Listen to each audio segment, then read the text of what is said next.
बिस्मिल्लाहिर्रहमानिर्रहीम। अस्सलामुअलैकुम। मैं हूं तारिक महमूद और आप देख रहे हैं 1 bye 1 news channel HD।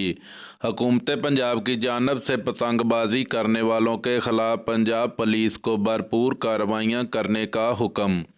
CPO Faisalabad की हदायत पर थाना बटाला कॉलोनी के SHO अजूब साई का पतंगबाजी करने वाले बाअसर अनासर के खिलाफ लाउड स्पीकर के जरिए वार्निंग जारी। मजीद देखिए वीडियो रिपोर्ट में। ये ऐलान समाअत फरमाएं। मैं SHO बटाला कॉलोनी मोहम्मद अयूब साई आपको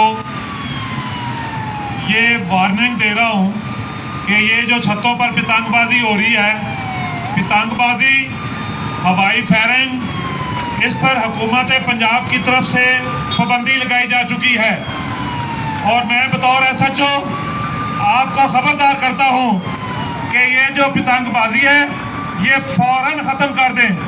ताज़ा तरीन अपलोड्स की नोटिफिकेशन हासिल करने के लिए हमारे चैनल को सब्सक्राइब करें और साथ में दिए गए घंटी के निशान को दबाना ना भूलें।